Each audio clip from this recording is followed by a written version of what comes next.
Assalamualaikum warahmatullahi wabarakatuh. Selamat pagi anak-anakku semuanya. Bu Guru harap kalian dalam keadaan sehat walafiat. Nah, di hari Kamis ini hanya ada satu jadwal ya anak-anak. Hari ini kita hanya akan belajar tema.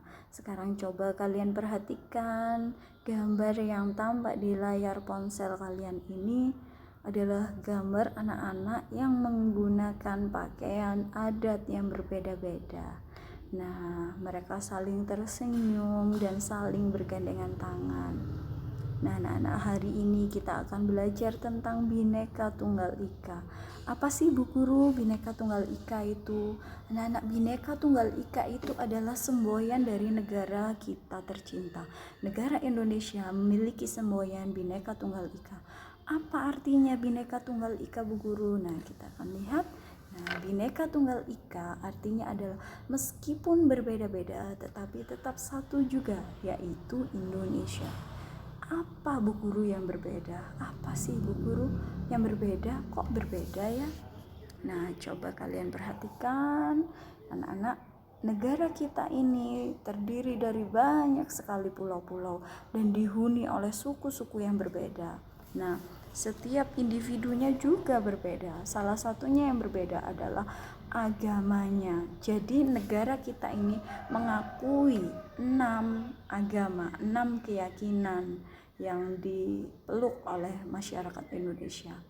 Ada agama Islam, Hindu, Buddha, Katolik, Protestan, kemudian ada juga Konghucu anak-anak.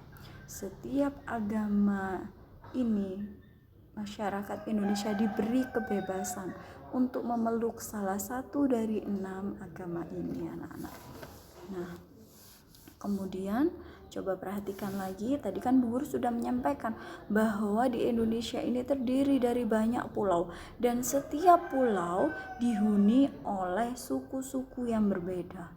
Coba perhatikan, ada suku Bali yang tentunya tinggal di Pulau Bali, ada suku Jawa, ada suku Madura, ada suku Betawi yang tinggal di Pulau Jawa. Kemudian ada suku Minangkabau yang mendiami Pulau Sumatera ya anak-anak ya. Kemudian juga ada suku Toraja yang berasal dari mana? Dari Sulawesi ya, Pulau Sulawesi. Kemudian ada lagi yang berasal dari Papua ya. Banyak sekali suku yang ada di Indonesia ini anak-anak. Ada suku Dayak juga yang berasal dari Pulau Kalimantan ya. Ada suku Sasak yang berasal dari Nusa Tenggara Barat. Nah, banyak sekali suku-suku yang ada di Indonesia ini. Kemudian setiap suku anak-anak memiliki kebiasaan, memiliki cara hidup, memiliki kebudayaan yang berbeda-beda. Nah, sebagai contoh adalah setiap suku memiliki tariannya sebagai hasil budayanya masing-masing. Contohnya kalau kita saja ya ada di Pulau Jawa nih, di Jawa Timur. Ada tari remo, biasanya tuh ditarikan pada saat ada perayaan, ada pagelaran seni, biasanya tari remo ini ditarikan. Nah, tari remo ini berasal dari mana? Ya dari Jawa Timur anak-anak. Kemudian ada juga tarian selamat datang dari Papua. Nah, biasanya kalau ada tamu kehormatan, ada kegiatan atau acara hari besar, biasanya mereka menarikan tarian itu di daerahnya. Kemudian ada juga tari pendek, tari kecak yang berasal dari Bali. Nah, setiap suku memiliki kebudayaannya masing-masing. Nah, wujud salah satu kebudayaannya adalah tarian ini tadi anak-anak. Setiap daerah memiliki tariannya masing-masing. Selain tarian saja begitu banyak di Nusantara ini ya. Jangankan tarian anak-anak, yang tampak lebih besar yang kita lihat setiap saat ya, yaitu bentuk rumah adatnya. Ya, coba perhatikan, kalau kita ada di Pulau Jawa, rumahnya berbentuk joglo. Nah, kalau kita bergeser ke daerah ke Pulau Sumatera, Bu Guru, di Pulau Sumatera itu anak-anak ada rumah yang berbentuk seperti kapal anak-anak, seperti perahu. dengan ujungnya yang runcing-runcing itu adalah rumah yang berasal dari Sumatera. Namanya rumah apa sih Bu Guru? Itu namanya rumah gadang ya anak-anak ya. Rumah suku adat Minangkabau, rumah adat yang berasal dari Sumatera, itu berbentuk seperti perahu, itu namanya rumah gadang. Kemudian kalau kita bergeser Bu Guru, bergeser ke daerah Kalimantan.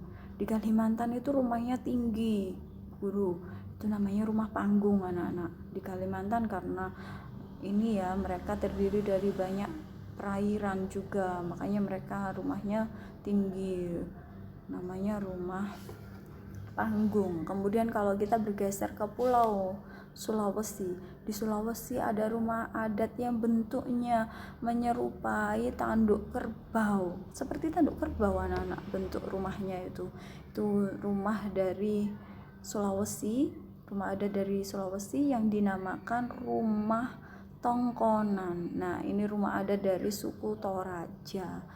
Nah, kemudian kita bergeser ke daerah Papua. Oh, ada rumah yang bentuknya bulat, atapnya dari jerami Bu Guru, seperti itu ya.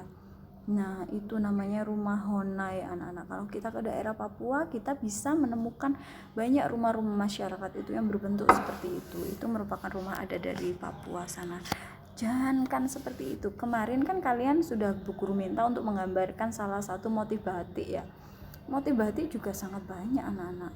Nah, ada motif batik Megamendung, ada motif batik Kawung, ada motif batik Sidomulyo. Nah, sangat banyak sekali motif batik yang dimiliki negara Indonesia. Kalian tahu bahwasannya kain batik ini merupakan kain khas asli, satu-satunya kain khas asli yang diakui dunia bahwa ini adalah miliknya Indonesia. Betapa bangganya kita ketika menggunakan batik bahwa oh inilah identitas kami bangsa Indonesia, kami punya salah satu kebudayaan, punya salah satu hasil budaya yaitu batik anak-anak. Nah ya, Indonesia terdiri dari banyak pulau, banyak suku, banyak kebudayaan yang berbeda antara satu dengan yang lainnya. Bagaimana caranya untuk mempertahankan, menjaga keutuhan bangsa Indonesia agar tetap bersatu anak-anak? Karena apa? Perbedaan seringkali menjadi sebuah hambatan untuk kita bersatu.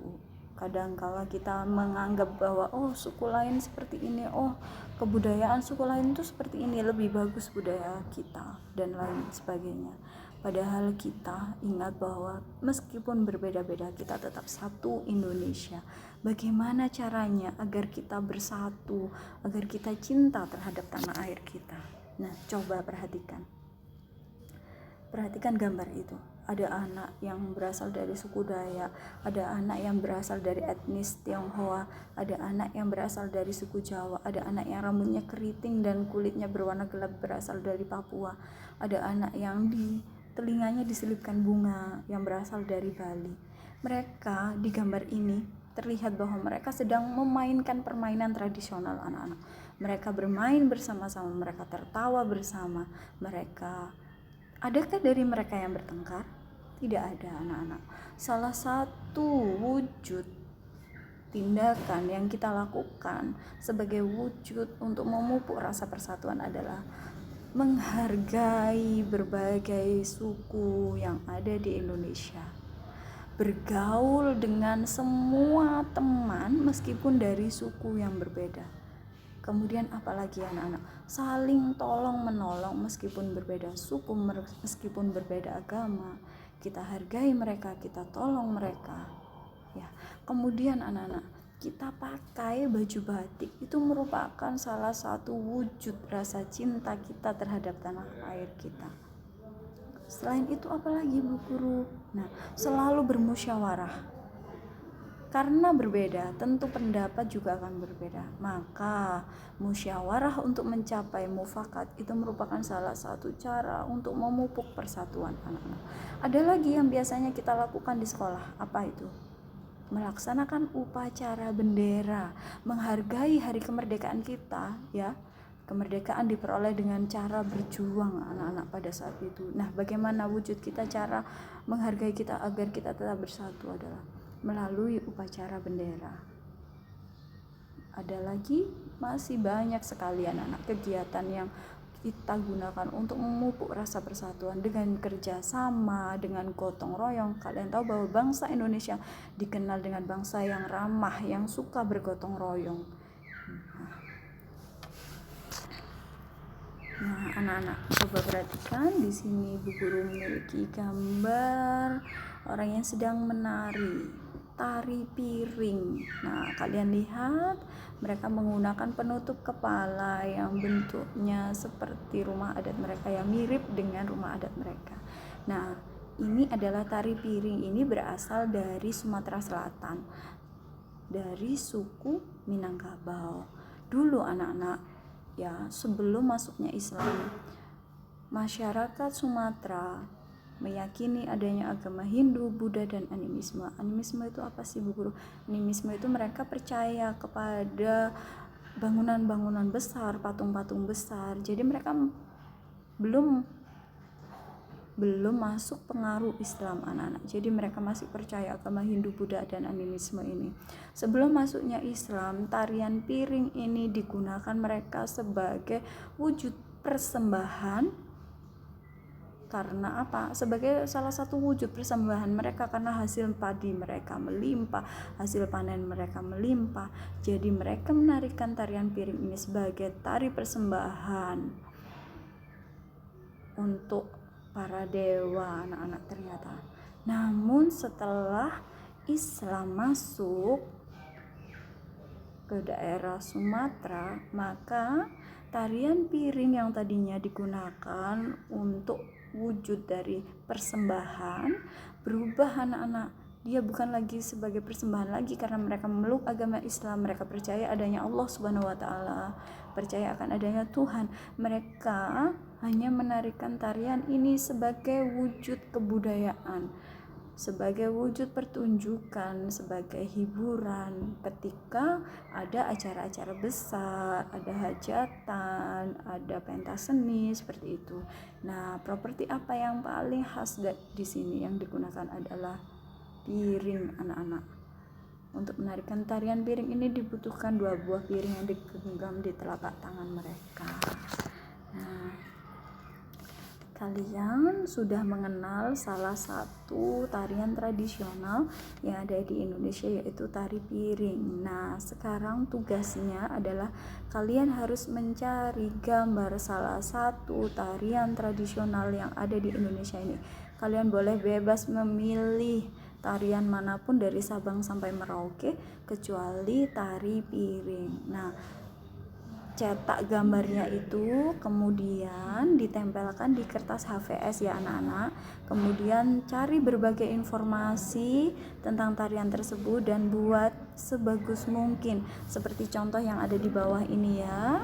Di situ ada gambarnya, ada judulnya, ada asalnya tarian itu dari mana, kemudian juga ada sejarahnya, ada properti yang dibutuhkan. Kalian buat seperti itu, nanti hari Sabtu dikumpulkan ya. Kemudian ada tugas yang kedua. Kalian buka LKS tema kalian halaman 22, 23 dan 24.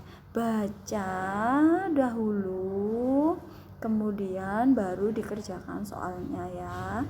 Ingat, dibaca dulu baru kemudian dikerjakan soalnya. Baca perintahnya dengan teliti dan hati-hati supaya kalian tidak salah mengerjakan. Jika ada pertanyaan, kalian boleh bertanya kepada Bu Guru lewat WhatsApp, boleh melalui telepon atau video call, karena Bu Guru hari ini berada di sekolah. Terima kasih, semoga materi yang Bu Guru sampaikan hari ini bermanfaat untuk kalian semua. Wassalamualaikum warahmatullahi wabarakatuh. Selamat bekerja, semoga sukses anak-anak.